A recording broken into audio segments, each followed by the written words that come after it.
नमस्ते। आज एकादशी का व्रत है, निर्जला एकादशी का। वैसे कल भी मनाया जाएगा, तो कल वैष्णव के लिए है और आज गृहस्थ के लिए, जो गृहस्थ जीवन व्यतीत कर रहे हैं वो लोग आज एकादशी मनाएंगे। और जो संत हैं, साधु हैं या वैष्णव हैं, वे लोग कल मनाएंगे। तो एकादशी तो वैसे तो अपने आप में बहुत बड़ा व्रत है, लेकिन निर्जला एकादशी का विशेष महत्व है। निर्जला एकादशी व्रत जो करता है, एक बार जो कर लेता है, उसको सभी एकादशियों का फल प्राप्त हो जाता है। तो इस व्रत के बारे में इसकी शुरुआत होती है, इस व्रत को एकादशी तिथि के सूर्योदय से अगले दिन के द्वादशी तिथि के सूर्योदय तक जल और भोजन ग्रहण नहीं करना है। वैसे अन्य एकादशियों में हम लोग फल ग्रहण कर लेते हैं, लेकिन आज जल भी नहीं ग्रहण करना है। फल की तो बात छोड़िए।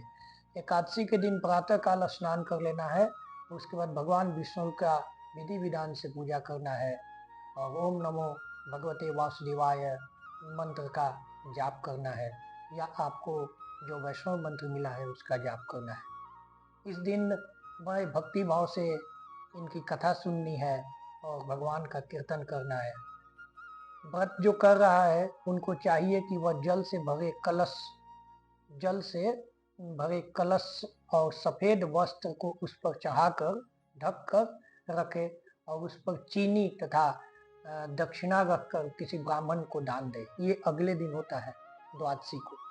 इसके बाद दान पुण्य आदि कर व्रत का विधि विधान से पालन करें। धार्मिक महत्व की दृष्टि से इस व्रत का फल लंबी उम्र, आयु, स्वास्थ्य देने के साथ साथ सभी पापों का नाश करने वाला माना गया है। निर्जला एकादशी में दान का विशेष महत्व है। इस दिन यथाशक्ति अन्न का, जल का, वस्त्र का, आसन, जूता, छतरी, पंखी, फल आदि का दान करना चाहिए। तो और निर्जला एकादशी का तो ये तो दान हो गया। निर्जला एकादशी के दिन इनकी कथा सुननी चाहिए, एकादशी की कथा, जो कि शायद आप लोग सुने होंगे।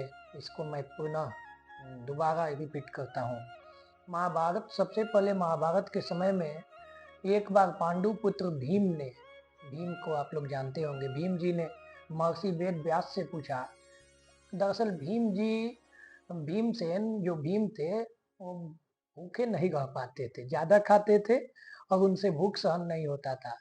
तो जो साल में 24 एकादशी आते हैं, उनमें से कोई भी एकादशी नहीं कर पाते थे। तो एक बार इसी को लेकर उन्होंने महर्षि वेद व्यास जी से पूछा कि मुनिवर, मेरे परिवार के सभी लोग एकादशी का व्रत करते हैं और मुझे भी व्रत करने के लिए कहते हैं, लेकिन मैं तो भूख नहीं सहन कर सकता। अतः आप मुझे कृपा करके बताएं कि बिना उपवास किए एकादशी का फल कैसे प्राप्त किया जाता है। ऐसा भी कोई उपाय है कि बिना उपवास किए? तब वेद व्यास जी ने कहा कि तुम निर्जला एकादशी का व्रत करो, इससे निर्जला एकादशी कहते हैं। इस दिन अन्न और जल दोनों का त्याग करना पड़ता है। जो भी मनुष्य एकादशी तिथि के सूर्योदय से द्वादशी तिथि के सूर्योदय तक बिना पानी पिए रहता है और सच्ची श्रद्धा से निर्जला व्रत का पालन करता है, उसे साल में जितनी एकादशी आती है उन सभी एकादशियों का फल प्राप्त हो जाता है।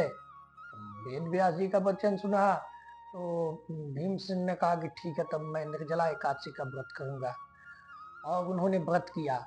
हालांकि कथा काफी लंबी हो जाएगी, लेकिन फिर भी हम संक्षिप्त बता रहे हैं। जब उन्होंने व्रत किया तो उनका हालत खराब हो गया।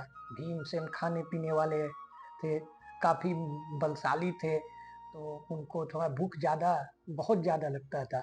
इस दिन लगभग बेहोश हो गए थे। तो द्रौपदी जी उनको काफी सहयोग कर रही थी, पंखा से हवा हाँक रही थी, जो भी कर रही थी, जैसे तैसे वो जो भी हो, लेकिन भीमसेन ने जैसे तैसे करके एकादशी का व्रत पूर्ण कर लिया और इसी के साथ वो सभी पापों से मुक्त हो गए। ये एकादशी जरूर करें। अगर निर्जला न हो तो जल फल खाकर भी एकादशी करें, लेकिन एकादशी जरूर करें। जय श्री राम। जय विष्णु भगवान। ओम नमो भगवते वासुदेवाय।